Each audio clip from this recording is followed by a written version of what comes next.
นะครับ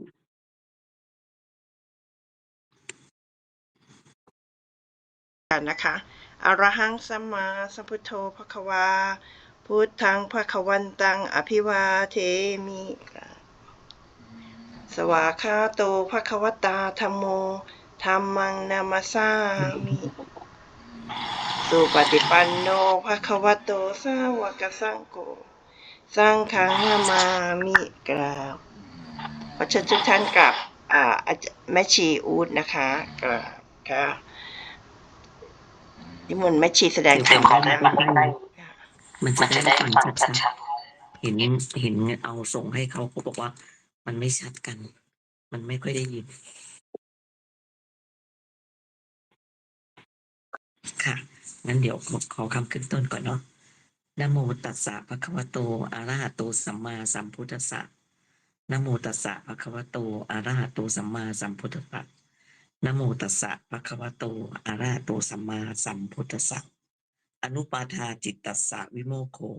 จิตเป็นสุขเพราะรู้จักปล่อยวางขอนอบน้อมแด่องค์พระสัมมาสัมพุทธเจ้าผู้ตรัสรู้ชอบด้วยพระองค์เองจนเกิดเป็นพระธรรมคำสั่งสอนเพื่อให้เหล่าเวนยสัตว์ทั้งหลายได้ประพฤติปฏิบัติตามเพื่อเข้าสู่ถึงความเป็นพระอริยสงฆ์สืบทอดจนถึงปัจจุบันน้อมเคารพระลึกถึงคุณบิดามารดาในทุกภพชาติที่ให้กำเนิดธาตุขันธ์เพื่อให้ใช้ในการประพฤติปฏิบัติตามรอยพระอริยะทั้งหลายน้อมเคารพครูอาจารย์ที่ได้อบรมประสิทธิประสาทวิชาทั้งในทางโลกและทางธรรมน้อมระลึกถึงผู้มีพระคุณทุกท่านที่ได้เมตตาค้ำจุนช่วยเหลือในยามขัดสนผ่านพ้นอุปสรรคไปด้วยดีกราบนมัสการพระอาจารย์มหาบุญเลิศที่ได้ให้โอกาสให้ข้าพเจ้าได้มาแบ่งปันธรรมในห้องวิปัสสนาแห่งนี้แล้วก็ขอความเจริญในธรรมแด่ท่านผู้สนใจใฝ่ในธรรมในห้องวิปัสสนาแห่งนี้ด้วยเจ้าค่ะสาธุสาธุสาธุอันนี้ก็พอดีเมื่อตอนบ่ายมันก็มีเหตุขัดข้องนิดนึงนะคะแม่ชีอาจจะผิดพลาดอะไรก็ไม่รู้เนาะเด็กมันไม่ทำงานวันนี้ก็เลยมาว่ามาอีกทีหนึ่งซ้ำกันก็แล้วกันเนาะในหัวข้อเรื่องว่าอิทธปัจจยตาในฐานะเป็นพระเจ้านะคะอันนี้ก็เคยพูดไปแล้วเรื่องอิทธปัจจยตาเนี่ยก็คือมันเป็นเรื่องของปฏิจจสมุปบาทคือมันก็ไม่มีเรื่องใดที่พระพุทธเจ้าจะโปรดปรานเท่ามากเรื่องนี้นะหรือมากกว่าเรื่องไอ้เนี่ยไอ้อิทธปัจจตาปฏิจจสมุปบาทเนี่ยเพราะว่าพระองค์เนี่ยออกบวชก็เพื่อค้นหาเรื่องนี้โดยเฉพาะจนถึงวันที่พระองค์ตรัสรู้แล้วก็พิจารณาแต่เรื่องนี้นะคะพิจารณาถึง7 วันนะหลังจากตรัสรู้เป็นพระสัมมาสัมพุทธเจ้าแล้วก็พิจารณาอีกตลอดชีวิตของพระองค์เนี่ยก็สอนแต่เรื่องนี้นะสอนแต่เรื่องว่ามีเหตุมีปัจจัยอะไรอย่างเงี้ยจนถึงวาระที่จะปรินิพพานก็ยังพูดคำสุดท้ายว่าขยะวยธรรมมาสังขาราก็คือว่าคือเรื่องของอิทธปัจจยตานะคะพระองค์ได้สาธยายเรื่องอิทธปัจจยตาเนี่ยมันมีใจความว่าอย่างเงี้ยเมื่อตาได้อาศัยรูปใช่ไหมได้อาศัยรูปย่อมเกิดจากสุวิญญาณก็คือมันก็เป็นการประจวบแห่งธรรมถึง3ประการนะอันเนี้ยชื่อว่าเป็นผัสสะตาเห็นรูปมันก็เกิดจากสุวิญญาณมันเกิดประจวบธรรมทั้งหมดถึง3ประการเรียกว่าผัสสะคือผัสสะเป็นปัจจัยเนี่ยมันก็ทำให้เกิดเวทนาใช่ไหมผัสสะตาเห็นรูปปุ๊บเกิดผัสสะขึ้นมาเนี่ยมันก็เกิดทำให้เกิดเวทนาก็คือมีความรู้สึกสุขหรือทุกข์อะไรตรงเนี้ยเพราะเวทนามันก็เป็นปัจจัยมันก็ทำให้เกิดตัณหาคือความอยาก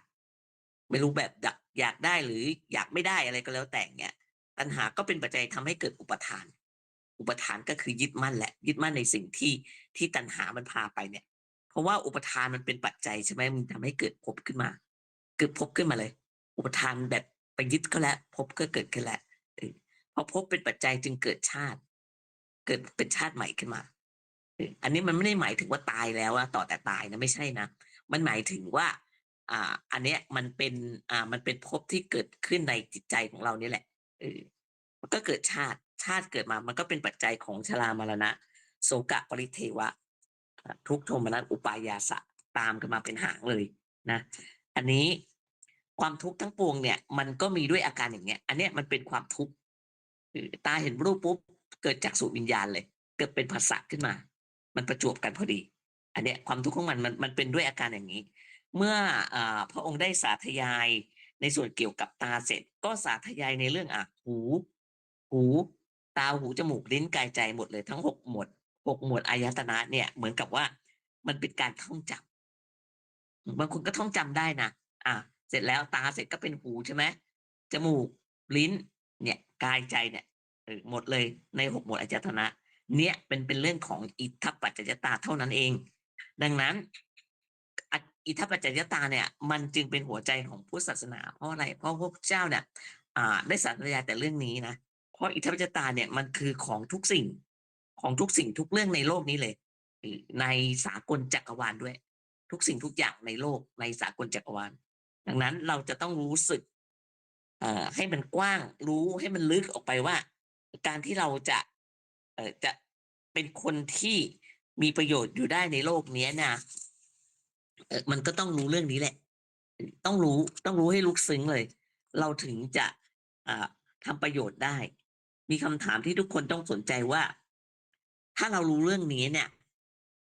เราจะมีคำถามว่าคำถามที่ว่าเราเกิดมาทำไมเนี่ย เราจะตอบได้ ถ้าเรารู้เรื่องนี้อย่างจริงๆนะเราจะตอบได้ว่าเราเกิดมาทำไม มันจะตอบคำถามตรงนี้ได้ไอ้คำถามตรงเนี้ยมีใครเคยถามตัวเองบ้างไหมว่าเราเกิดมาทำไมนั่นแหละมันเป็นข้อสงสัยไหมเหมือนยกตัวอย่างแม่ชีตอนสมัยเด็กๆอ่ะขี้เกียจไปโรงเรียนมากเลยก็ถามว่าทำไมเราต้องเกิดมาเรียนทำไมเราต้องไปโรงเรียนอะไรเงี้ยมันมีคำถามอยู่แต่มันก็หาคำตอบไม่ได้นะเด็กๆก็คิดอย่างนั้นหลวงพ่อพุทธทาสได้บอกว่าคนเรามันก็ต้องรู้ว่าเกิดมาทำไมต้องรู้นะเพราะว่าถ้ามันไม่สนใจตรงนี้แล้วอะคนนั้นมันก็ไม่เป็นมนุษย์หลวงพ่อว่าเนี่ยคือมันเป็นคำพูดหลวงพ่อจะเขาเรียกอะไรเทศนาธรรมเนี่ยมันมันแรงไปนิดหนึ่งมันอาจจะแรงนะที่บางคนฟังดูทำไมว่าเราไม่เป็นคนไม่เป็นมนุษย์อะไรเงี้ยอันนี้เทศนาให้พวกตุลาการหรือพวกนักกฎหมายเนี่ยฟังนะแล้วท่านก็แบบเทศนาธรรมได้แบบคือแรงๆเนี่ยแล้วก็ไม่กลัวคนที่จะมาว่าอะไรอย่างเงี้ยนะตอนนี้ว่ามันตรงจริตกับแม่ชีที่ว่าเราก็ต้องเจอแบบนี้แหละมันจะทำให้จิตเรามันสะดุ้งนะอันนี้เมื่อเช้าก็พูดตรงเนี้ยจิตเรามันสะดุ้งเป็นไงมันสะดุ้งอึกขึ้นมามันก็ฉุกคิดขึ้นมาได้ไงถ้ามันไม่พูดแรงไปไงมันก็ฟังลอยๆไปอย่างเงี้ยเราก็เลยว่าเราก็ถูกจริตตรงนี้แล้วแม่ชีก็เอาหัวข้อเนี้ยที่หลวงพ่อท่านเน้นเนี่ยนะอิทธิปัจจตาโดยทั้งแบบมันเป็นหัวข้อที่หลวงพ่อบอกว่าพระพุทธองค์ก็เน้นในเรื่องนี้หลวงพ่อก็เน้นในเรื่องนี้อยากให้พุทธบริษัทที่แท้จริงต้องเข้าใจเรื่องนี้ด้วยแม่ชีก็เลยว่ามาทำปฏิทานของหลวงพ่อให้หลวงพ่อก็แล้วกันในเมื่อมันเป็นอย่างนี้แล้วเราก็เข้าใจในธรรมะที่หลวงพ่อได้บรรยายทำเอามาอย่างเงี้ยนะเทศนาธรรมตรงเนี้ยเรารู้สึกว่าเราฟังเราได้อ่านแล้วเราเข้าใจเข้าใจมันอาจจะเป็นของตรงเนี้ยมันแล้วแต่ว่าใครมันถูกจริตตรงไหนนะแต่ว่าไม่ชีก็ถูกจริตกับท่านเนี่ยมันแม้กระทั่งว่าตอนที่เคยป่วยเนี่ยเคยป่วยเป็นมะเร็งเนี่ยตอนนั้นยังไม่รู้ธรรมะหรอกอยู่ก็ไปวัดสวนโมกไปตรงนั้นเนี่ยก็เราก็ไม่รู้หลวงพ่อก็ไม่อยู่แล้ว แต่ตอนสมัยที่แบบยังไม่ได้สนใจธรรมะก็ได้ยินหลวงพ่อรู้ข่าวว่าหลวงพ่อท่านมรณภาพไปแล้วอะไรอย่างเงี้ยนะเราก็ยังทันอยู่นะทันที่ท่านยังมีชีวิตอยู่เงี้ยดังนั้นมันก็หลวงพ่อก็บอกว่าดังนั้นมันต้องรู้ว่ามันเกิดมาทำไมคนที่จะเป็นมนุษย์เนี่ยถ้าไม่รู้เรื่องเนี้ยไม่รู้อิทธิปัจจตาเนี่ยมันก็ไม่รู้ว่ามันจะเกิดมาทำไมแต่ถ้ารู้เรื่องเนี้ยมันจะรู้แล้วมันจะมีอะไรที่ต้องท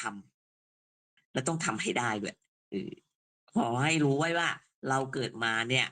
หลวงพ่อตอบเลยว่าเกิดมาทำไมเกิดมาเพื่อที่จะต้องได้รับประโยชน์ที่เราควรจะได้รับจนถึงที่เราพอใจจนถึงที่สุดนั่นแหละในส่วนตัวเราแล้วก็เกิดมาเพื่อให้ผู้อื่นได้รับประโยชน์จากการที่เรามีเราอยู่ในโลกนี้ด้วยคนหนึ่งพูดง่ายๆว่าเราต้องได้ประโยชน์ในประโยชน์ส่วนตัวแล้วก็ประโยชน์เป็นประโยชน์ต่อผู้อื่นด้วยประโยชน์ในที่นี้นะก็คือประโยชน์ในด้านการหลุดพ้นไปนั่นแหละเราทำเพื่อตัวเราในให้ถึงพอใจในส่วนของเราอะหลุดพ้นได้แค่ไหนแล้วก็ต้องมีประโยชน์สำหรับคนอื่นด้วยพาคนอื่นไปด้วย มันจึงจะเรียกว่าไม่เสียทีที่ได้เกิดมาเป็นมนุษย์อันนี้มันเป็นปณิธานของหลวงพ่อเองเห็นไม่ชีมาสานต่อ ก็แล้วกันนะคิดว่าอย่างนี้ก็แล้วกัน หรือทั้งสองประโยชน์นี้มันก็ล้วนแต่เนื่องกับความจริงที่เป็นอิทธปัจจยตานั่นเอง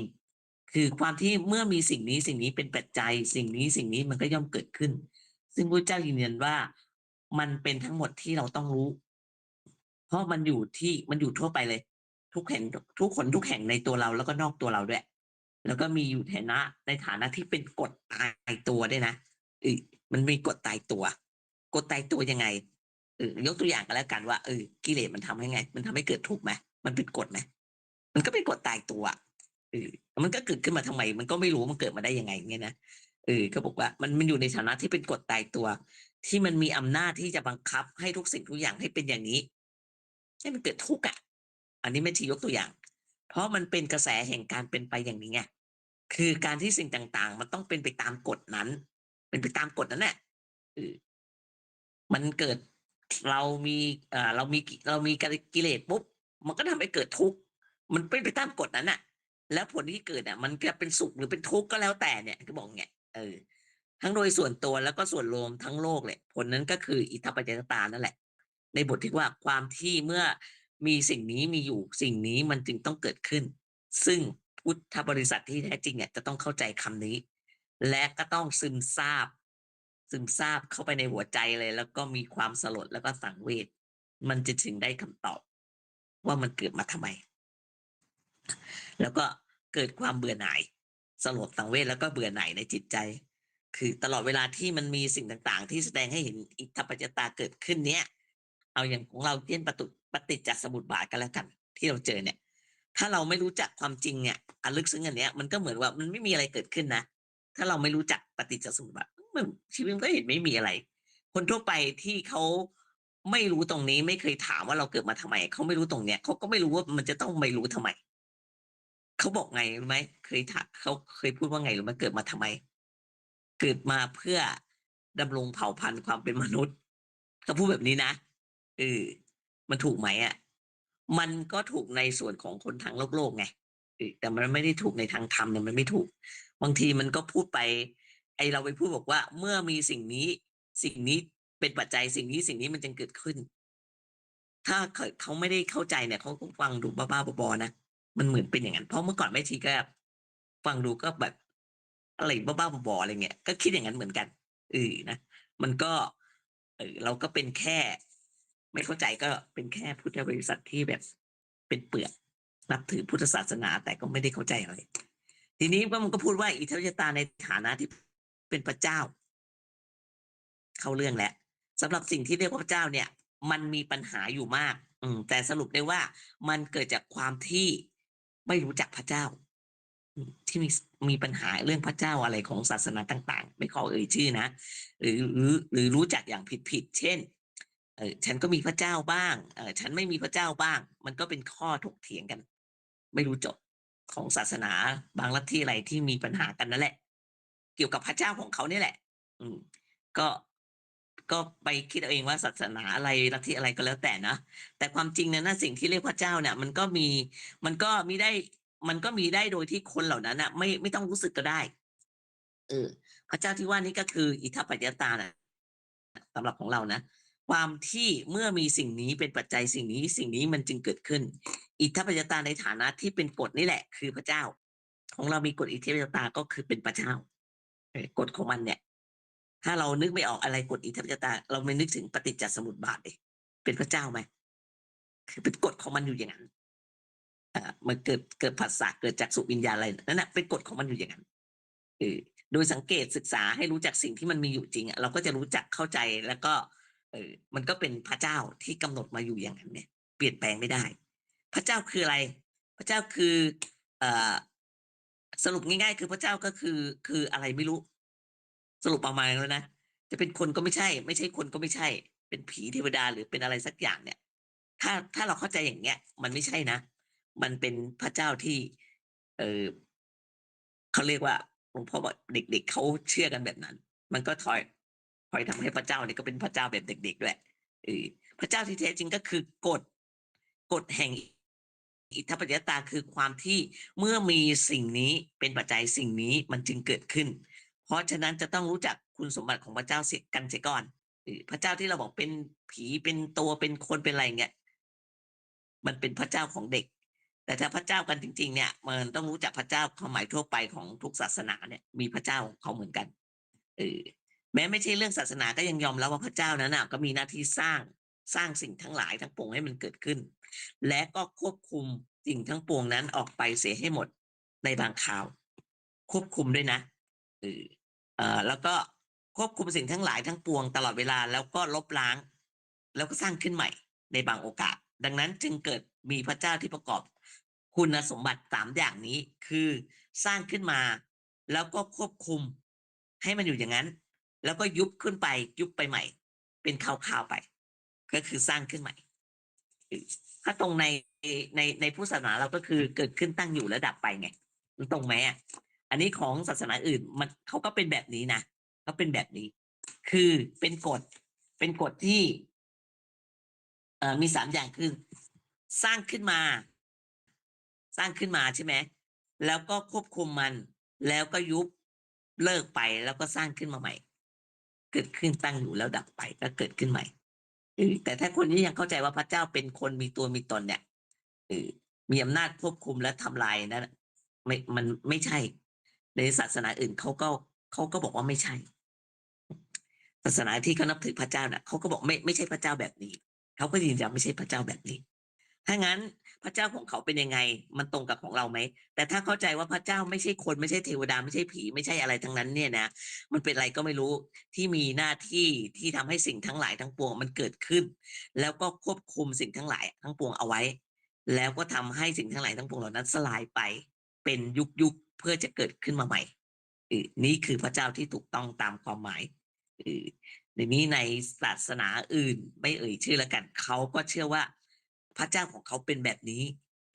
แล้วของเราก็เป็นพระเจ้าแบบนี้เหมือนกันก็คือมันพระเจ้าที่ควบคุมเอาไว้ทำให้สลายไปเนี่ยแล้วเกิดขึ้นมาใหม่เกิดขึ้นตั้งอยู่หลับแล้วก็ดับไปทั้งที่เราแบบเราไม่รู้หรอกว่าพระเจ้าเนี่ยเป็นคนเป็นผีแต่ก็ยอมรับว่ามันมีอะไรอย่างหนึ่งที่มีอำนาจพอที่จะบันดาลให้สิ่งทั้งหลายเกิดขึ้นถ้านึกไม่ออกก็นึกถึงปฏิจจสมุปบาทวงจรนั้นน่ะทำไมมันเป็นอย่างนั้นได้นะแล้วก็เป็นไปในที่สุดก็คือสลายไปแล้วก็เกิดขึ้นใหม่วนเวียนเงี้ยเป็นวัฏฏะอย่างเงี้ยเกิดขึ้นตั้งอยู่แล้วดับไปอย่างนี้แหละมันก็ตรงในพระเจ้าของเขาก็เป็นแบบนี้พระเจ้าของเราอิทธิปัจจยตาก็เป็นแบบนี้สิ่งนี้ก็คือที่เราเรียกว่ากฎมันเป็นกฎอะไรกฎปฏิจจสมุปบาทนึกถึงตรงนี้ก็แล้วกันถ้าเรานึกอะไรไม่ออกอย่าไปนึกอะไรที่มันกว้างเรานึกถึงตรงที่ปฏิจจสมุปบาทที่เราคุ้นชินที่เราปฏิบัติกันมานี่แหละอันนี้ก็คือเรียกว่ากฎของธรรมชาติเช่นอะไรบ้างถ้ากฎตามธรรมชาติทั่วไปก็คือดวงอาทิตย์ดวงจันทร์ดวงดาวทั้งหลายทั้งหมดในจักรวาลเนี่ยนะมันเกิดขึ้นยังไงแล้วมันเป็นไปตามกฎยังไงมันสูญหายไปยังไงแล้วมันเกิดใหม่ยังไงด้วยอำนาจของอะไรไอ้กฎอันนั้นคือพระเจ้านะเพราะฉะนั้นมันจึงเป็นเพียงกฎหรืออำนาจมันไม่ใช่รูปธรรมไอ้กฎมันเนี่ยมันไม่ใช่รูปธรรมนะเกิดดวงอาทิตย์มันเกิดขึ้นได้ยังไงมันเป็นไปตามเหตุปัจจัยโลกเกิดยังไงดวงจันทร์เกิดยังไงเนี่ยมันก็เป็นไปตามเหตุปัจจัยมันไม่ใช่รูปธรรมมันจึงไม่อาจเขียนเป็นรูปเป็นร่างได้กฎเนี่ยเขียนไม่ได้เช่นเดียวกับอะไรเช่นเดียวกับพระธรรมเป็นสิ่งที่แสดงไม่ได้ด้วยรูปภาพนะเราแสดงพระธรรมแต่เขียนเป็นรูปภาพเนี่ยไม่ได้ใช่ไหมเราเห็นแต่หนังสือถ้าเราบอกพระธรรมเราจะนึกถึงเล่มของคัมภีร์พระไตรปิฎกเรานึกถึงตรงนั้นนะแต่ไม่มีรูปภาพของเราเป็นเล่มของพระไตรปิฎกซึ่งไม่ได้แสดงว่าพระธรรมของเราไม่มีเขียนด้วยรูปภาพอะไรไม่ได้อยู่แล้วเงี้ยไม่มีรูปมีร่างแล้วก็เพราะมันแสดงด้วยรูปภาพไม่ได้เพราะมันไม่มีรูปพระธรรมนั้นของเราก็คือเราเข้าใจเป็นพระพุทธเจ้าไงดังคำตัดไว้ว่าใครผู้ใดเห็นตถาคตผู้นั้นก็เห็นธรรมแต่ถ้าผู้ใดเห็นธรรมผู้นั้นก็เห็นตถาคตนี้คือไม่ได้เอาร่างกายเป็นประมาณไม่ได้เป็นรูปธรรมดังนั้นพระพุทธเจ้าก็คือพระธรรมเราเข้าใจตรงนี้ง่ายๆพระธรรมเป็นสิ่งที่แสดงไม่ได้ด้วยรูปภาพนะพระธรรมของเรานี่แหละกฎของพระเจ้าของศาสนาอื่นก็แสดงเป็น รูปภาพอะไรไม่ได้เหมือนกันมันเป็นกฎเออทีนี้ก็มาพูดคำว่าพระธรรมคืออะไรพระธรรมของเราเนี่ยพระธรรมก็คือกฎเมื่อพูดว่ากฎมันก็นึกถึงพระธรรมธาตุธรรมธาตุเนี่ยพระเจ้าตรัสว่าตถาคตจะอุบัติหรือไม่ก็ตามธรรมธาตุก็มีอยู่อย่างนี้เสมอไปมีอยู่แล้วตัวธรรมธาตุอ่ะตัวธรรมธาตุนี่แหละมันคือกฎมันเป็นกฎแล้วมันก็ตั้งอยู่อย่างนั้นเสมอไปมันก็เป็นมันอยู่งั้นเสมอไปมันไม่ใช่แต่พุทธศาสนาเท่านั้นนะมันใช้ได้ทั่วไปเลยไม่เกี่ยวกับศาสนาด้วยก็ได้มันเกี่ยวกับบรรดาทุกสิ่งที่เป็นกฎแล้วมันก็เป็นไปตามกฎเป็นกฎและตั้งอยู่เป็นกฎพระเจ้าตั้งขึ้นมาเป็นกฎแล้วก็เป็นไปตามกฎฉะนั้นมันก็ไม่มีอะไรที่นอกเหนือไปจากกฎเหล่านี้เช่นเรารู้จักสสารถ้าเรื่องทั่วไปไม่เกี่ยวกับศาสนาก็คือสสารแล้วก็พลังงานใช่ป่ะมันก็เป็นสิ่งที่มันเป็นไปตามกฎนะ100%เลยนะคำนวณสสารพลังงานเนี่ยผลิตนิวเคลียร์ก็แล้วกันมันจะมีกฎของมันเขาก็ค้นพบกฎขึ้นมานักวิทยาศาสตร์เนี่ยอันเนี้ยมันก็เป็นไปตามกฎของมันดังนั้นเราจึงต้องรู้กฎของไอ้สิ่งเหล่านี้ด้วยนะเราจึงจะเรียกว่ามันเกี่ยวข้องกับสิ่งเหล่านี้เพื่อให้ได้ประโยชน์จากสิ่งเหล่านี้ด้วยดังนั้นอิทธิปไตยมันมีหมดเลยในจักรวาลเนี่ยมันเกี่ยวข้องกันไปหมดถ้าแคบลงมาของเราก็คือปฏิจจสมุปบาทใช่ไหมแต่อิทธิปไตยเนี่ยมันกว้างออกไปอีกแล้วมันก็ยังมีสิ่งที่ยังไม่รู้อีกก็คือพวกนามธรรมอันนี้เป็นรูปธรรมนะอันนี้นามธรรมมันก็ยังมีกฎและก็ต้องเป็นไปตามกฎไอ้นามธรรมก็เป็นกฎของมันด้วยรูปธรรมก็คือเราเห็นเป็นอะไรเป็นดวงอาทิตย์ไอ้สสารพลังงานอะไรเงี้ยนามธรรมก็คือก็เป็นไปตามกฎฉะนั้นรูปธรรมก็ดีนามธรรมก็ดีมันก็มีกฎแล้วมันก็ต้องเป็นไปตามกฎด้วยเป็นกฎของมันแล้วก็เป็นไปตามกฎนะส่วนที่เป็นกฎหรือความที่ต้องเป็นไปตามกฎนะมันจึงกฎมีกฎขึ้นมากอไก่ดอชดานะกฎเนี่ยเป็นกฎแล้วก็ทุกอย่างมันก็ต้องเป็นไปตามกฎดูว่ามันเฉียบขาดไหมมันมีความเฉียบขาดนะต้องเป็นตามนั้นฉะนั้นมันถ้ามันไม่ไปตามนั้นมันก็จะอิทธิปไตยมันหมายถึงแบบมันรวมทุกสิ่งทุกอย่างรอบๆตัวเราอะอิสระสามพลังงานถ้ามันไม่ไปตามกฎแล้วมันไงมันคำนวณไม่ได้ดิผิดไปหมดเลยเพราะนั้นมันจึงเฉียบขาดจนถึงกับต้องเรียกว่าเป็นพระเจ้ามันก็แบบไปหาคำอะไรที่มันสูงสุดไม่ได้เพราะมันเฉียบขาดเนี่ยก็เอาคำนี้แหละพระเจ้าก็มีค่าพอที่จะเรียกคือมันตั้งตนอยู่อย่างนั้นอะอย่างเด็ดขาดด้วยโดยไม่ต้องมีใครมาช่วยกฎหรือพระเจ้าเนี้ยมันตั้งขึ้นคือมันมีอยู่จนเราไม่รู้ว่ามันเกิดขึ้นได้ยังไงมันมีอยู่แล้วเราไม่รู้มันเกิดขึ้นได้ยังไง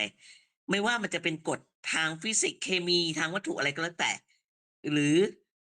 กฎทางด้านนามธรรมก็คือกฎทางด้านจิตใจคืออย่างเช่นที่ยกตัวอย่างว่ามันเกิดกิเลสแล้วมันเป็นทุกข์ได้ยังไงนี่ไม่เป็นกฎมันนะเออเกิดกิเลสแล้วมันก็เป็นทุกข์แล้วมันจริงไหมมันเป็นกฎของมันอยู่แล้วเนี่ยมันไม่รู้มันเกิดมันยังไงนะ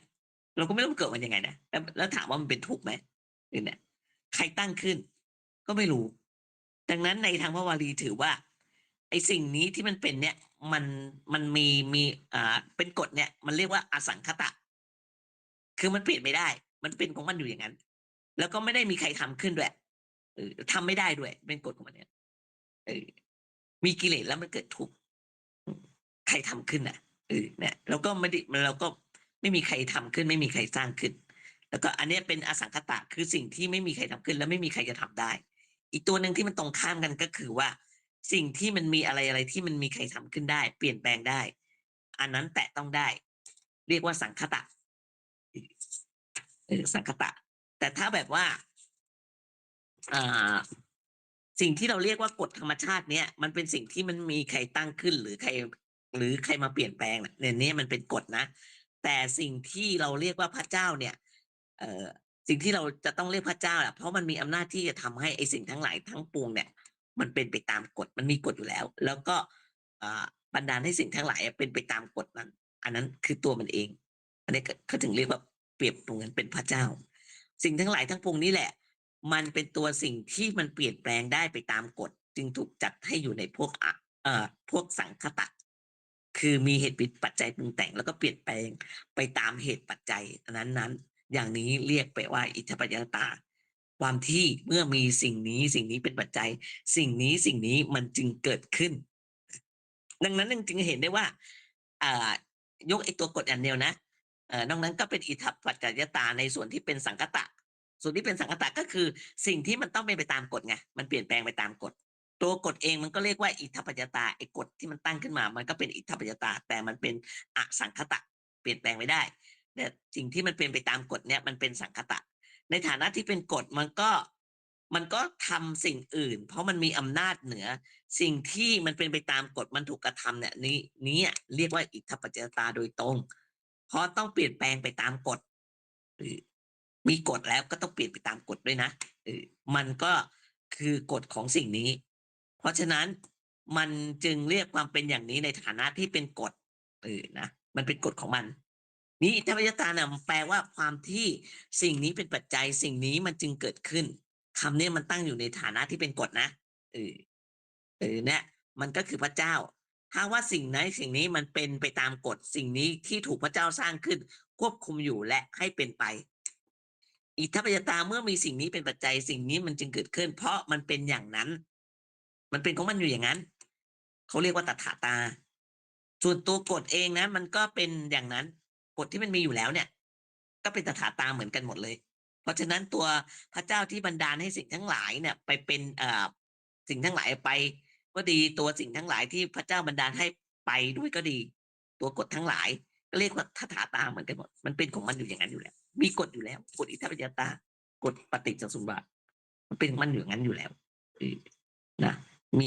อวิชชาทำให้อะไรก็แล้วแต่เนี่ยเป็นวงจรของปฏิจจสมุปบาทที่เราคุ้นชินกันคำว่าตถาตาเนี่ยแปลว่าความเป็นอย่างนั้นคนที่เข้าใจตรงเนี้ยเข้าใจคำว่าตถาตายกตัวอย่างก็ได้อย่างที่เคยยกตัวอย่างบอกว่าเป็นชาวบ้านกันแล้วกันพ่อตายไปลูกก็นั่งร้องไห้ปู่ย่าก็มาปลอบหลานว่าอย่าร้องไห้เลยมันก็เป็นของมันอยู่อย่างนั้นแหละนี่แสดงว่าปู่ย่าเนี่ยเขาเข้าใจคำว่าตถาตานะตถาตาเนี่ยคือความเป็นของมันอยู่อย่างนั้นอันนี้เขาเข้าใจถูกนะอันนี้เป็นแค่ชาวบ้านนะหมายความว่าปู่ย่าเนี่ยเข้าถึงคำว่าอิทธปัจจยตาเนี่ยคือความเป็นอย่างนั้นเองอย่าร้องไห้ไปเลยมันก็เป็นอย่างนั้นความหมายก็คือว่าคนเราก็ถึงเวลานี้มันก็เป็นของมันอยู่อย่างนี้แหละดังนั้นอิทธปัจจยตาเนี่ยที่สรุปก็คือมันก็เป็นตถาตาเนี่ยอันเป็นหัวใจของพุทธศาสนาด้วยนะเพราะฉะนั้นถ้าใครเห็นอะไรได้ยินอะไรทำอะไรเนี่ยมันก็มีความรู้สึกว่ามันเป็นของมันอยู่อย่างนั้นแหละมันเป็นอย่างนั้นเองบางทีเราก็พูดกันบ่อยนะมันก็เป็นของมันอย่างนั้นแสดงว่าเราเข้าใจไงมันก็เป็นของมันอย่างเงี้ยเนี่ยถึงนี้ทำไมมันเสียมันอะไรเงี้ยมันก็เป็นของมันอย่างนั้นมันถึงเวลา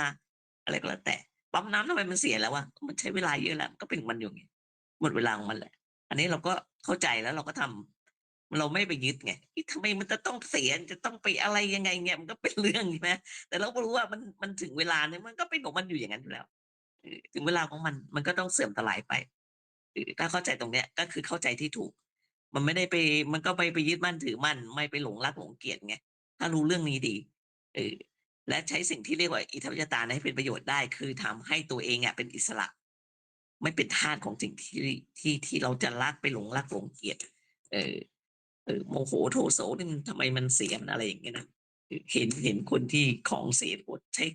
ก็ด่าว่าคนงานทำไมใช้ของนั้นมันเสียเนี่ยถึงเวลามันก็ต้องเสียไงใช่ไหมอันนี้เขาก็ยึดมั่นถือมั่นในของที่มันนั้นอันนี้มันเป็นอย่างนั้นแต่ถ้าเราบอกถึงเวลามันก็ต้องเสียมันก็เป็นมันอยู่อย่างนั้นเนี่ยอันนี้เราเข้าใจในทางนี้ถูกเราต้องไปทุบมันก็ต้องทุบเสียไปแล้วเราก็ต้องทำขึ้นใหม่เราก็ไปหาใหม่ก็แค่นั้นนะทีนี้พอพูดถึงตถาตาเนี่ยมันคือความเป็นอย่างนั้น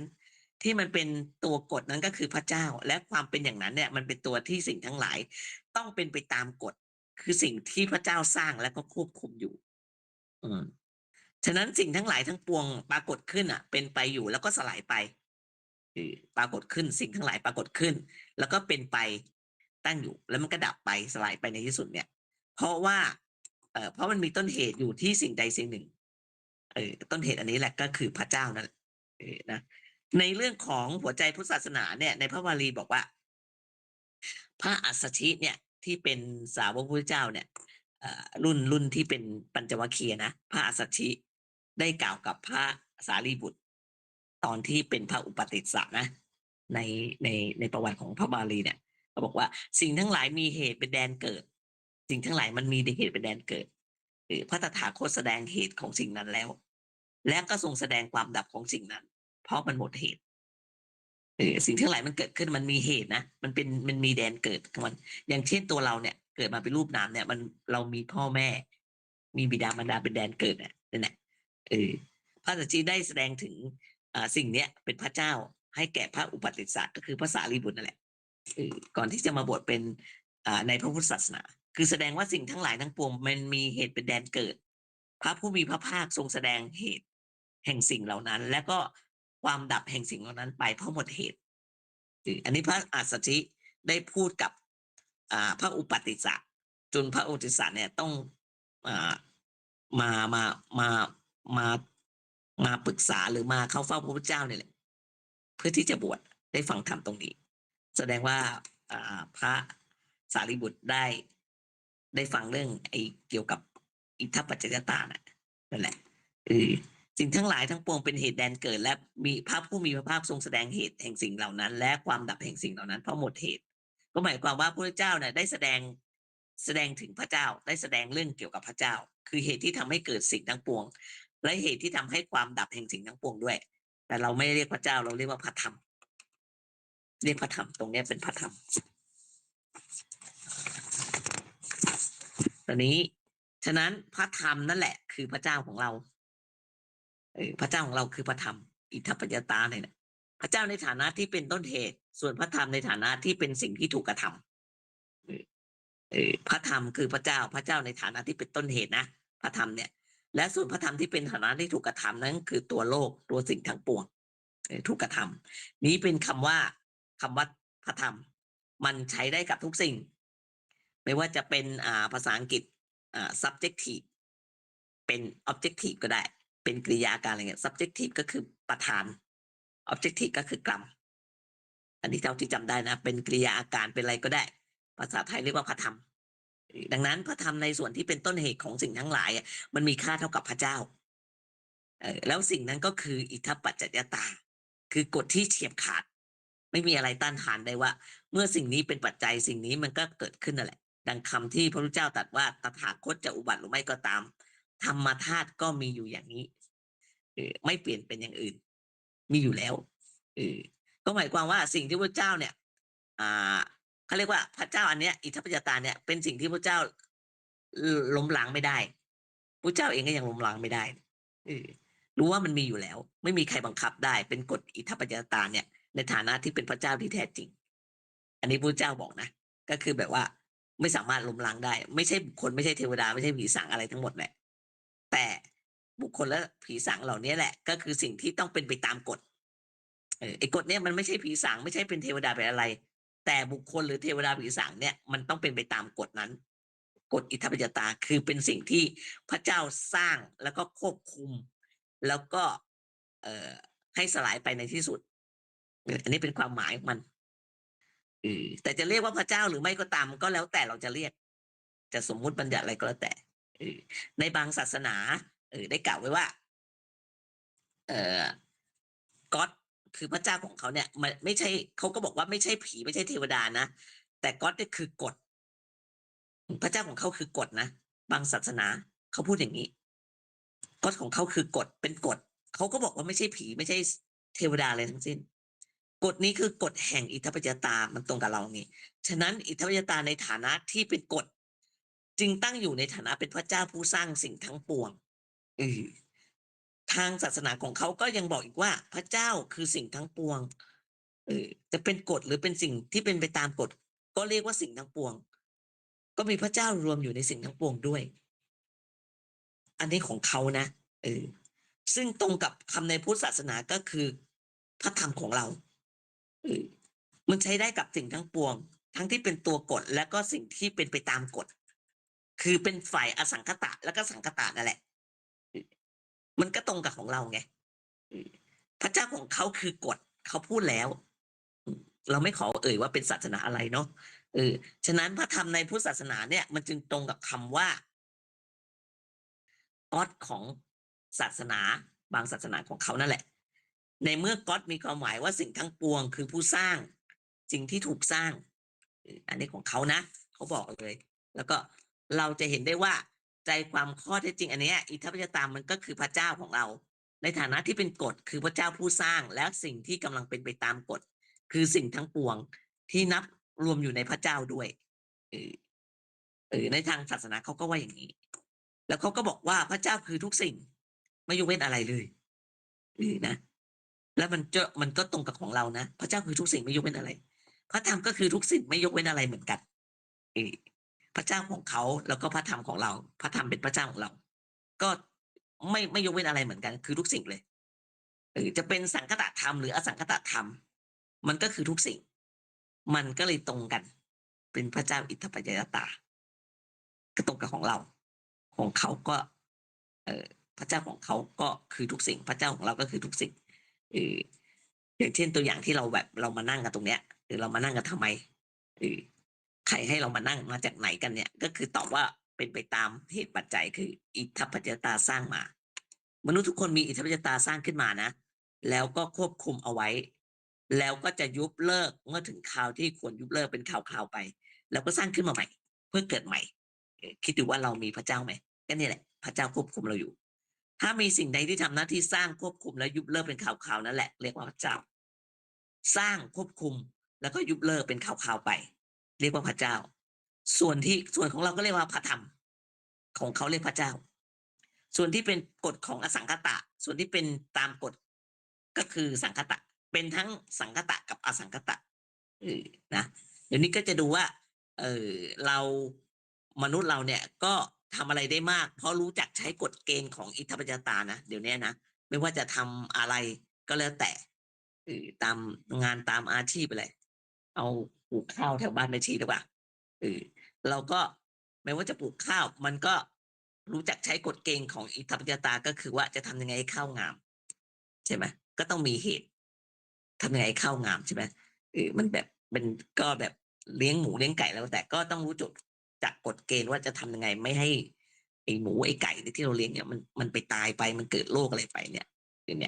มันก็รู้จักกฎเกณฑ์ของมันตรงนี้มันก็ใช้ได้ใช่ไหมมันก็ไม่มีอะไรที่ไม่เกี่ยวข้องกับกฎอิทธปัจจยตาเลยมันมีหมดเลยมันสำคัญมากขนาดนี้นะเราจึงเรียกว่าพระเจ้าไม่ว่าจะเดินนั่งกินนอนอะไรก็แล้วแต่ทุกเวลาทุกสถานที่อะไรเนี่ยต้องเป็นไปตามกฎเกณฑ์ของพระเจ้านี่แหละเพราะว่าพระเจ้าควบคุมเราอยู่ทุกเวลาทุกสถานที่ว่ากันไปตามนี้ทีนี้เราเป็นพุทธบริษัทก็เคยได้ยินได้ฟังเรื่องกรรมมาแล้วใช่ไหมเมื่อทำกรรมแล้วเราหนีผลกรรมไม่ได้อยู่แล้วเพราะว่ากรรมเป็นพระเจ้าของกรรมอยู่ในทุกคนทุกแห่งไม่พ้นจากพระเจ้ากรรมไปได้มันก็เป็นอยู่อย่างแรกมันก็เป็นของมันอย่างนะตอนนี้ถ้าพูดอย่างบางศาสนาเขาก็ว่าในที่สุดเราก็จะได้ไปอยู่กับพระเจ้าทางศาสนาเขานะเข้าถึงความเป็นอันเดียวกับพระเจ้าด้วยนั่นแหละเป็นจุดหมายปลายทางของเขาก็คือพระเจ้าในที่สุดเราก็ว่าพูดอย่างศาสนาเขาก็บอกว่าในที่สุดเราก็จะได้ไปอยู่กับพระเจ้าแล้วก็เข้าถึงความเป็นอันเดียวกับพระเจ้าเป็นจุดหมายปลายทางของเขาก็คือพระเจ้าเพื่อที่จะได้ไม่ถูกพระเจ้ากระทำให้ทำอย่างนู้นอย่างนี้อีกต่อไปจุดหมายปลายทางของเขามันก็มาคล้ายกับของเรามันจะเรียกว่าคล้ายไหมมันค่อนข้างจะเหมือนทีนี้จุดหมายปลายทางของพุทธบริษัทก็คือนิพพานไงของเขาแบบว่ามีจุดหมายปลายทางคือเขาก็จะเป็นพระเจ้าแต่เองเขาจะได้ไม่ต้องไปถูกพระเจ้าให้ทำนู่นทำนี่อะไรอย่างเงี้ยนะของเราคือจุดหมายปลายทางก็คือนิพพานคือเข้าถึงความเป็นอันเดียวกับกฎของอิทธปัจจยตาที่ไม่ต้องถูกสร้างขึ้นมาอีกไม่ต้องต่อสร้างขึ้นมาอีกต่อไปคือมีนิพพานเป็นพระเจ้าพระเจ้าในฐานะที่เป็นกฎในฐานะที่เป็นทุกสิ่งให้เป็นไปตามกฎในฐานะที่เป็นผลสุดท้ายเป็นจุดหมายปลายทางพระเจ้าสามอย่างนี้ก็เหมือนพระเจ้าของเขานะมันก็ไม่ต่างกันเลยนะมีสามอย่างของเราก็มีจุดหมายปลายทางของเขาก็มีจุดหมายปลายทางเพราะฉะนั้นสรุปว่าอิทธปัจจยตาในฐานะที่เป็นกฎคืออสังคตธรรมในฐานะที่เป็นไปตามกฎเป็นสังคตธรรมและจุดหมายปลายทางที่เราจะเข้าถึงมันเป็นอันเดียวกันไม่เวียนว่ายตายเกิดอีกต่อไปนั่นคือนิพพานนิพพานเป็นสภาวะผลของอิทธปัจจยตานะในฐานะที่เป็นอนันตะพระเจ้านั้นมันมีความหมายหลายอย่างแต่ที่สำคัญก็คือเราต้องเกรงกลัวเราต้องเชื่อฟังต้องทำตามด้วย พระเจ้าอิทธิปฏิตามมีกฎเกณฑ์อย่างไรทุกคนก็ต้องเชื่อและทำตามของศาสนาอื่นก็เป็นอย่างนั้นนะไม่งั้นทำไมมันจะเดือดร้อนมันจะทำให้เดือดร้อนเราต้องรู้จักทำให้มันถูกต้องแล้วก็ได้รับสิ่งที่เรียกว่ามีการคุ้มครองจากพระเจ้าด้วยเขาบอกว่าไม่ทำตามพระเจ้าแล้วเราจะเดือดร้อนอันนี้แหละการที่เรารู้จักกฎเกณฑ์แห่งอิทธิปฏิตาเราจะไม่มีทางที่ทำผิดนะถ้ารู้จักอิทธิปฏิตาดีไม่มีทางที่จะเป็นทุกข์ด้วยนั่นแหละคือการคุ้มครองของพระเจ้าเมื่อเรารู้จักมันแล้วก็ทำให้ถูกต้องตามกฎเกณฑ์พระเจ้านั้นก็จะคุ้มครองเราด้วยเราก็ไม่ต้องไปทุกข์ไปตามกฎเกณฑ์ของกฎเกณฑ์ของเราก็คือปฏิจจสมุปบาทนั่นแหละนั่นแหละดังนั้นเราจะทำให้ถูกต้องตามกฎเกณฑ์ของพระเจ้านะแล้วก็จะเป็นอันเดียวกับพระเจ้าด้วยพูดง่ายๆเราก็จะเป็นพระเจ้าเสียด้วยเราก็มีเหมือนกันขั้นแรกยังเป็นพระเจ้าไม่ได้ใช่ไหมเราก็เป็นไปตามกฎของพระเจ้าก่อนจนถึงที่สุดคือรู้จักกฎเกณฑ์ของสิ่งทั้งหลายทั้งปวงว่ามันเป็นอิทธิปัจจยตาว่าเมื่อมีสิ่งนี้เป็นปัจจัยสิ่งนี้มันจึงเกิดขึ้นเท่านั้นเองแล้วก็จะเกิดความแบบเกิดเบื่อหน่ายไม่ยึดมั่นถือมั่นเมื่อเข้าใจตรงนี้ดีนะมันก็จะเกิดความไม่ยึดมั่นถือมั่นว่ามีตัวมีตนอะไรแล้วแต่มีตัวกูของกูเนี่ยมันก็จะว่างจากตัวกูของกูกลายเป็นพระเจ้าแบบอสังขตะคือเป็นอิทธิปัจจตาแบบนำไปสู่อสังขตะคือมันมีอะไรที่จะมาปรุงแต่งได้อีกต่อไปแล้วจิตมันก็จะหลุดพ้นอยู่เหนือสิ่งทั้งปวงนั้นคือเป็นพระเจ้าเสียเองอยู่เหนือพระเจ้าแล้วพระเจ้าทำอะไรเราไม่ได้แล้วฉะนั้นพระเจ้าก็คืออิทธิปัจจตาอิทธิปัจจตาก็คือพระเจ้าแท้จริงมันก็เป็นอันเดียวกันนั่นแหละในฐานะที่เป็นกฎ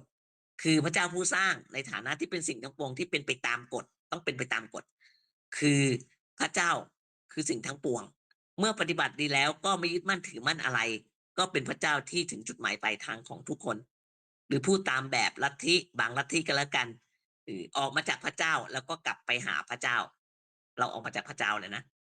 แล้วกลับไปหาพระเจ้าเหมือนเดิมเช่นเดียวกับพุทธศาสนาเรามีพระธรรมสร้างเรามาใช่ไหมให้เกิดรูปนามอันเนี้ยก็เวียนว่ายในสังสารวัฏไปเรื่อยๆเรื่อยๆไม่รู้กี่สังสารวัฏนั่นแหละจนหายโง่ฉลาดขึ้นมันก็พอฉลาดเราก็ไม่ยึดมั่นถือมั่นอะไรในที่สุดเราก็เข้าถึงธรรมและเข้าถึงนิพพานก็ไม่ต้องเวียนว่ายอีกมันก็คล้ายๆกันนะคล้ายๆกับแบบออกมาจากพระเจ้าแล้วกลับไปหาพระเจ้ากล่าวโดยอุปมาแบบนี้แหละดังนั้นใครให้รู้จักพระเจ้าให้ดีก็อย่างน้อย3ส่วนนี้แหละคือพระเจ้าเป็นผู้สร้างพระเจ้าเป็นสิ่งทั้งปวงที่ถูกสร้างขึ้นและก็พระเจ้าเป็นถึงจุดหมายปลายทางที่เราต้องไปแต่ถ้าพูดเป็นภาษาพุทธศาสนาเนี่ยมันก็ง่ายนะก็คือว่าทำในฐานะที่เป็นเหตุของสิ่งทั้งปวงคือกฎอิทธิปัจจตาในฐานะที่เป็นเหตุก็คือเป็นกฎของอิทธิปัจจตาที่อยู่เหนือสิ่งทั้งปวงเป็นพวกอสังคตะและถูกสร้างขึ้นมาเป็นสังคตะนั่นแหละเป็นที่แรกเป็นกฎเป็นอสังคตะแล้วสร้างขึ้นมามันก็เป็นสังคตะเปลี่ยนแปลงได้แล้วก็มีจุดหมายปลายทางกลับมาเป็นอสังคตะอีกอันเนี้ยมันก็ไม่ถูกสร้างอีกแล้วหมายถึงว่าเป็นออกจากพระเจ้าก็กลับไปเป็นพระเจ้าใหม่นั่นแหละมันก็คล้ายๆกับของเขาหรือมันอาจจะมันเหมือนกันด้วยซ้ำนะอันนี้ความรู้เรื่องอิทธิปัจจตาและการปฏิบัติตามกฎเนี่ยจนถึงที่สุดก็มันก็จะได้ผลขึ้นมาเมื่อพุทธบริษัทรู้เรื่องนี้แล้วก็เราต้องเอาชนะให้ได้ที่ต้องเป็นไปตามกฎเนี่ยมันทำให้เกิดเอาชนะให้ได้ในการที่จะไม่ต้องเป็นไปตามกฎไงเราต้องเอาชนะเพื่อที่เราจะได้ไม่ต้องเป็นไปตามกฎที่มันมีขึ้นมาเนี่ยเพราะมันกฎเนี่ยมันทำให้เราเกิดความทุกข์แต่ให้เป็นไปตามกฎที่จะออกจากทุกข์ให้มันออกจากทุกข์ให้พ้นทุกข์ไปกฎที่มันจะออกจากทุกข์มันก็มีจนเหนือทุกข์จนว่างไม่มีตัวตนเป็นสุญญตาเป็นอนัตตาเป็นอนัตตาตอนนี้ไปถึงสุญญตาอนัตตาแล้วพระเจ้าไหนๆก็สร้างให้เราเกิดมาอีกไม่ได้แล้วเป็นสุญญตาไปแล้วเพราะว่ามันอยู่เหนือกฎไปแล้วไงเป็นสุญญตาไปแล้วที่จะเวียนว่ายต่อไปจิตเข้าถึงความจริงก็คือสุญญตาอนัตตาอยู่เหนือการสร้างของพระเจ้ากลายเป็นพระเจ้าเสียเองอันนี้อุปมาให้ฟัง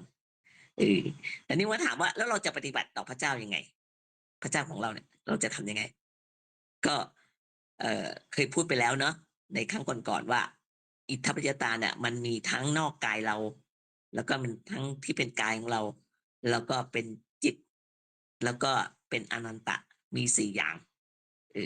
นอกกายเราที่ยกตัวอย่างก็คือไอ้ก้อนหินกันแล้วกัน ก็เป็นอิทธปัจจตาใช่ไหมเพราะว่ามันเป็นไปมันเกิดขึ้นตามกฎของธรรมชาติเอาเป็นว่าพระเจ้าสร้างขึ้นมาไม่รู้กี่พันล้านปีกันแล้วกันกลายเป็นกรวดเป็นหินเป็นดินอะไรเงี้ยคือเป็นสสารที่มีรูปร่างต่างๆแล้วแต่บัญญัติที่จะเรียกไปนั่นแหละมันมีความสัมพันธ์ก็ระหว่างเวลากับเนื้อที่แหละแล้วแต่เวลาแล้วก็เนื้อที่นึงมันจะเป็นรูปร่างต่างๆเป็นรูปธรรมนอกตัวเรามันก็เป็นอิทธปัจจตาที่อยู่นอกตัวเราอันนี้ให้เข้าใจว่าอิทธปัจจตาที่อยู่นอกตัวเรายกตัวอย่างก้อนหินต้นไม้อะไรก็แล้วแต่เนี่ยหรืออิทธปัจจตาที่มันอยู่ในรูปกายเราก็เช่นขนเล็บผมกระดูกหนังอะไรก็แล้วแต่เนี่ยมันอยู่ในตัวเราเนี่ยมันเป็นรูปธรรมเหมือนกันอันนี้ก็เป็นอิทธปัจจตาโดยอาศัยบิดามารดาเป็นแดนเกิดแล้วก็เติบโตด้วยอาหารจนเป็นร่างกายเป็นอิทธปัจจตาที่เนื่องอยู่กับกายเราซึ่งมันก็มีกฎเกณฑ์ของมันโดยเฉพาะของมันเหมือนกันอันนี้ทบทวนดูตัวนี้อิทธปัจจตาที่เป็นจิตก็คือเรื่องความคิดเมื่อตาเห็นรูปจิตก็รู้ว่ารูปอะไรใช่ไหมจิตชนิดหนึ่งมันก็จะรู้ว่าเป็นรูปอะไรมันมีความหมายยังไงคือตาเห็นรูปปุ๊บรู้ว่าเป็นรูปอะไรแล้วมีความหมายด้วยจะยินดียินร้ายรูปสวยไม่สวยเกิดความรักความชังอะไรก็แล้วแต่เนี่ยเกิดความรักก็กระทำไปตามจำอยากได้มาก็ดีใจไม่ได้ก็เสียใจเนี่ยมันก็เป็นทุกข์เป็นอิทธปัจจตาที่มันอยู่ในจิตนี่อิทธปัจจตาในอันสุดท้ายก็คือเป็นสิ่งที่ไม่เกี่ยวกับเวลาไม่เกี่ยวกับการไม่เกี่ยวกับเวลาหรือพื้นที่อะไรแล้วแต่ไม่เกี่ยวกับมันมีความสัมพันธ์กันในระหว่างเวลากับพื้นที่มันเรียกว่าอนันตะไม่เกี่ยวมันไม่เนื่องด้วยเวลาหรือพื้นที่ทีนี้มาดูว่าอันนี้มี4อย่างทบทวนนะตอนนี้มาดูว่าเราจะปฏิบัติยังไงกับกฎอันเนี้ย4อย่างเนี้ยขั้นแรกก็คือเราต้องรู้จักมันยังไงขั้นที่2คือต้องปฏิบัติให้ถูกเลยรู้จักมันก็คืออิทธปัจจตาที่มันอยู่นอกกายเราเนี่ยเราต้องรู้จักมันยังไงก็ต้องรู้จักมันว่าอย่างเช่นอย่างที่ยกตัวอย่างก็คือก้อนหินนั่นแหละเราเอาไว้ดูเล่นใช่ไหมหรือว่ามันสวยดีหรือว่าเราจะเอาไปทำอะไรก็ได้ที่เป็นประโยชน์ทางเคมีหรือวัตถุอะไรก็ได้ใช่ไหมเราก็เรียกว่าเราปฏิบัติเรารู้จักมันแล้วเราก็ปฏิบัติต่อมันให้มันเหมาะสมกับที่มันเป็นอย่างนั้นนะที่มันเป็นอย่างนั้นสุดท้ายก็ปฏิบัติไปแล้วก็แบบเอาไปทำอะไรก็แล้วแต่ให้มันเหมาะสมกับที่มันเป็นสุดท้ายก็ไม่มีความยินดียินร้ายกับมันว่าจะได้หรือไม่ได้ตามที่เราต้องการไม่ยินดีจะได้ก็ได้ไม่ได้ก็ไม่เป็นไรอันนี้เป็นการปฏิบัติให้ถูกอันที่สองก็คืออิทธิปัจจตาที่มันอยู่ในรูปกายเราอย่างเช่นตัวร่างกายเราอะไม่ว่าจะเป็นพวกขนเล็บอะไรหัวใจกระเพาะอะไรแล้วแต่เนี่ยเราก็ต้องรู้จักมันให้ดีว่าอย่างเช่นจะกินอะไรให้บริหารมันให้มันถูกกินหวานมากไปก็เกิดเบาหวานเนี่ยเป็นเบาหวานเรารู้จักบริหารมันให้มันถูกต้องเพื่อที่จะแบบไม่เกิดปัญหาทีหลังไม่ให้เกิดโรคมากมายมีความดันเบาหวานอะไรอย่างเงี้ยนอกจากบริหารให้ถูกต้องเลยนะยังต้องใช้ร่างกายเนี่ยให้เป็นวัตถุเพื่อศึกษาต่อไปด้วยนะต้องรู้จักรักษาร่างกายเราเพื่อที่จะเป็นประโยชน์ต่อคนอื่นอีกต่อไปด้วยจะได้มีประโยชน์มากขึ้นแล้วมันก็จบลงที่ไม่ยินดียินร้ายด้วยไม่ยึดมั่นถือมันที่สุดแล้วตายไปแล้วก็จะไปทำอะไรก็แล้วแต่ก็ต้องปล่อยไปเราก็ไม่ต้องไปยินดียินร้ายก็เป็นมันเป็นสุดท้ายแล้วเราปฏิบัติให้มันเป็นอย่างเนี้ยอันนี้เป็นอิทธิปัจจตาที่มันเป็นจิตต้องรู้จักมันว่าจิตเราอะในเรื่องของจิตนะอิทธิปัจจตาอันที่3ก็คืออิทธิปัจจตาที่เป็นจิตต้องรู้จักมันว่าจิตเราอะมันมีอะไรบ้างรู้จักมันแล้วปฏิบัติให้ถูกต้องรู้จักมันก็คือว่าเรารู้ว่าจิตเนี่ยมันมีจิตใจเรามันมี2ส่วนประกอบกันคือจิตกับเจตสิกจิตหมายถึงตัวที่ทำหน้าที่คิดส่วนเจตสิกหมายถึงตัวความรู้สึกที่ประกอบกันเข้ามาทำให้เกิดความคิดนั่นแหละเมื่อก่อนแม่ชีไม่เข้าใจเจตสิกเลยนะผมจะเข้าใจนานมากเลยในขณะที่ศึกษาอยู่ศึกษาอยู่ก็ไม่เข้าใจอาจารย์อธิบายเจตสิกยังไงก็ไม่เข้าใจนะคนเราไม่เข้าใจมันก็ไม่เข้าใจนะนี่แหละ มันคืออะไรมันเป็นยังไงอย่างเงี้ยจิตเนี่ยเข้าใจเราเข้าใจว่าจิตเนี่ยคือตัวความคิดของเราเนี่ยมันมีหน้าที่คิดไอ้เจตสิกมันเป็นอะไรยังไงเออมันเป็นตัวที่ตัวความรู้สึกตัวความรู้สึกตรงนั้นน่ะมันประกอบกันทำให้เกิดความคิดมันรวมเรียกกันว่าจิตเรียกจิตเรียกใจหรือเรียกมโนอะไรก็แล้วแต่เนี่ยแต่มันเป็นเรื่องของจิตอันนี้เราต้องศึกษานะต้องรู้นะเออรู้ว่ามันเป็นไปตามกฎของมันเองเช่นตาเห็นรูปเกิดอะไรอ่ะตาเห็นรูปเกิดวิญญาณวิญญาณเกิดผัสสะผัสสะก็ทำให้เกิดเวทนาเวทนาก็ทำให้เกิดตัณหารู้สึกเป็นสุขเป็นทุกข์อะไรอะอยากได้แล้วไม่อยากได้อะไรเงี้ยเออแล้วก็เกิดอุปทานยึดมั่นขึ้นมาแหละ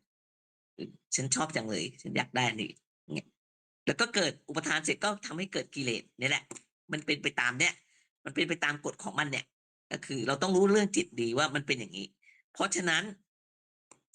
เราต้องรู้ว่ามันคืออะไรลักษณะอย่างไรมีความเป็นยังไงไอ้จิตเนี่ยนะสำคัญมากเลยกระทั่งรู้ว่าถ้าเราปล่อยจิตให้มันเป็นไปตามเรื่องโดยไม่มีสติควบคุมเป็นไงเออมันก็จะเกิด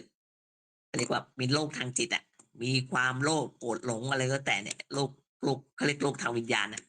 แล้วก็มีนรกอยู่ในใจแหละฉะนั้นเราต้องรู้ว่ามันเป็นอะไรอย่างไรแล้วก็ป้องกันยังไงอันนี้เรื่องสำคัญป้องกันยังไงแก้ไขยังไงเพื่อที่จะไม่มีนรกอยู่ในใจ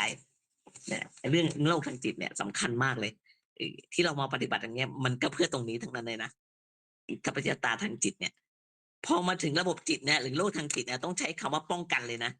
ที่เราปฏิบัติทุกวันเนี้ยฟังธรรมทุกวันเนี้ยเพื่อป้องกันไว้ให้มากเพราะแก้ไขการแก้ไขไม่มีประโยชน์นะเราต้องเรียนรู้เพื่อที่จะป้องกันไม่ให้เกิดกิเลส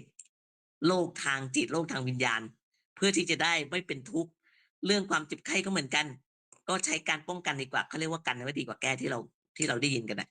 ในเรื่องเกี่ยวกับกิเลสเนี่ยมันมีหลักใหญ่ๆอยู่อย่างนี้คือศึกษาให้รู้แล้วก็ป้องกันตาหูจมูกลิ้นกายใจนี่แหละไอ้ตัวนี้แหละที่ทำให้เกิดกิเลสโดยการฝึกฝนสติให้มีสัมปชัญญะให้เพียงพอตาหูจมูกลิ้นกายใจกิเลสมันเข้ามาทางนี้นะไอ้หกอายตนะเนี่ยหกทวารทั้งหกเนี่ยในกาบ้านแม่ชีมันเร็วนะคือเราต้องฝึกสติให้มันมีสัมปชัญญะเพียงพอแล้วก็มันก็จะทำให้ไม่เกิดกิเลสไม่อย่างนั้นเราก็จะเป็นทุกข์เพราะว่าพระเจ้าลงโทษเสียเองใครก็ช่วยไม่ได้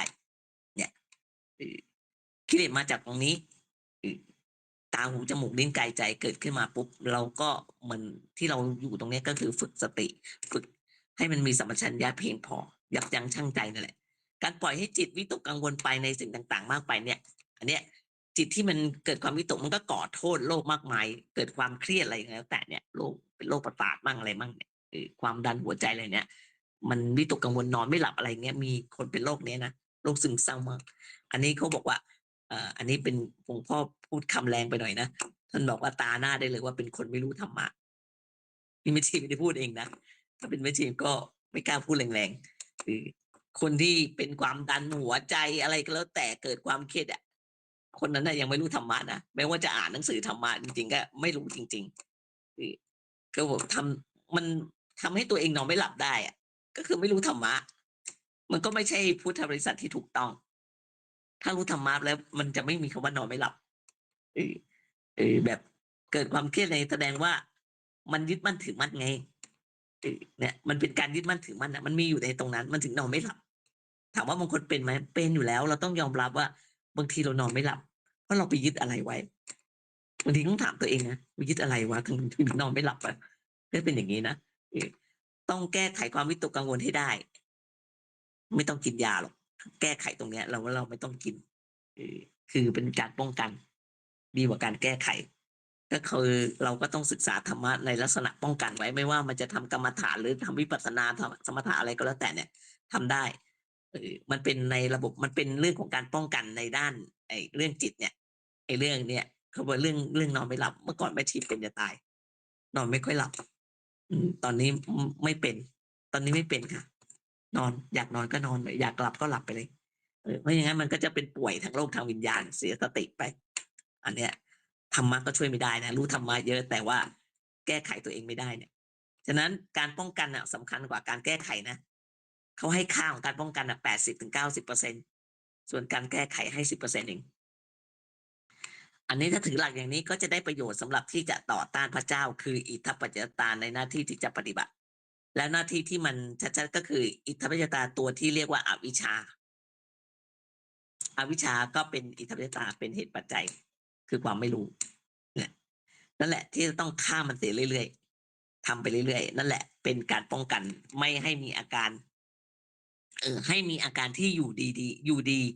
และถูกต้องเสมอไปและจบลงที่ไม่ยึดมั่นถือมั่น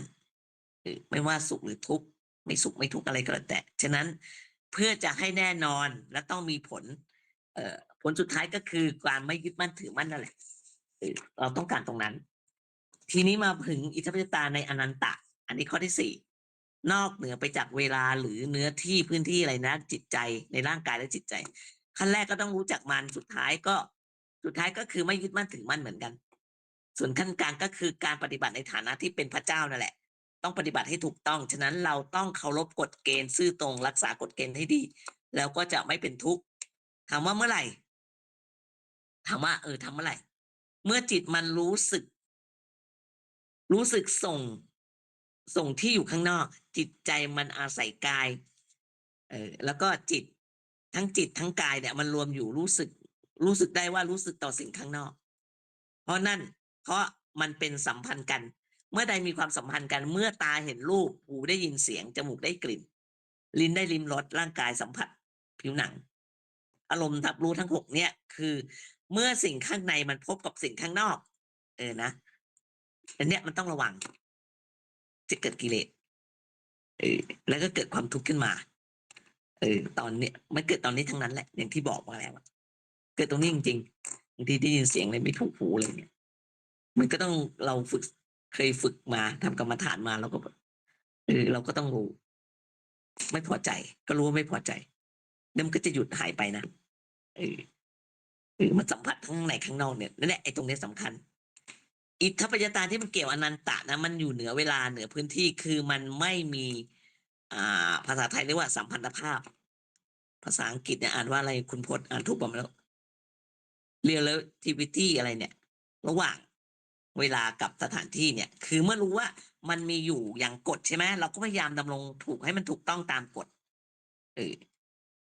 ถูกต้องตามกฎเฉพาะที่มันเกี่ยวข้องกับเราอะทำได้เท่านี้ก็ถือว่าถูกหมดแหละมันไม่เกี่ยวกับเวลาหรือสถานที่ แต่ว่าเมื่อเราทำถูกหมดมันก็ถูกทั้งอนันตะก็บอกอย่างนี้นะถูกหมดเลยถ้าเราทำถูกแล้วมันก็ถูกหมดมันก็วัดไม่ได้ว่าทำถูกต้องเมื่อตาเห็นรูปหูได้ยินเสียงเป็นต้นอย่างเงี้ยอันเนี้ยมันไม่สามารถจะวัดได้ว่ามันถูกแค่ไหนทำถูกมันก็ถูกหมดมันไม่เกี่ยวกับเวลาหรือสถานที่อันนี้มันเป็นอิทธปัจจตานอกกายในใจในจิตและอนันตะคือพระเจ้าอิทธปัจจตาในฐานะที่เป็นพระเจ้าเนี่ยเป็นพระเจ้าที่แท้จริงพระเจ้าที่แท้จริงเนี่ยก็คือพุทธบริษัทก็มีพวกไหนก็มีศาสนาอื่นก็มีหมายความว่าบรรดาสิ่งมีชีวิตก็ต้องมีพระเจ้าแบบนี้แหละซึ่งใช้ได้กับทุกคนโดยเฉพาะควรใช้กับพวกวัตถุนิยมนี่แหละเมื่อศึกษาดีแล้วก็จะเห็นว่าพระเจ้าที่แท้จริงอ่ะมันก็คือธรรมชาติคืออิทธปัจจตาเขาจะได้เลิกบูชาวัตถุนิยมไงได้เลิกเห็นแก่ตัวกันสักทีนึงพวกวัตถุนิยมแบบควรจะรู้เรื่องนี้นะแต่ไม่รู้เขาจะรู้ได้ยังไงสุดท้ายแล้วก็แบบว่าความสำคัญพระเจ้าที่พระเจ้าที่เราเห็นเนี่ยมีความสำคัญว่าพระเจ้าที่นี่และเดี๋ยวนี้ในทุกแห่งหนไม่ใช่พระเจ้าต่อจากตายแล้วพระเจ้าที่เรารู้เนี่ยต้องรู้ได้ให้ได้เดี๋ยวนี้ไม่เอาตอนตายต้องรู้จักพระเจ้าที่แท้จริงแล้วก็จัดการกับพระเจ้าเหล่านี้ให้ถูกต้องด้วยปัญหาก็จะหมดไปอันนี้เป็นคำอุปมานี่คือประโยชน์ของการรู้จักอิทธปัจจตาในฐานะที่เป็นพระเจ้าที่แท้จริงก็ไม่มีปัญหาที่จะต้องสงสัยด้วยหวังว่าท่านทั้งหลายก็จะได้นำไปพิจารณานะแล้วก็ใช้ประโยชน์ให้มากที่สุดตามที่จะทำได้ถ้าเรานึกถึงอิทธปัจจตาไม่ออกเรานึกถึงวงจรปฏิจจสมุปบาทนั่นแหละให้สมกับที่นับถือพระพุทธเจ้าเป็นพุทธบริษัทที่แท้จริงเอวังก็มีด้วยประการละชนีเป็นไงคะเมื่อกลางวันพูดไม่หมดมีท่านไหนอยากสนทนาได้เลยนะสนทนาเรื่องอะไรก็ได้ค่ะไม่จำกัด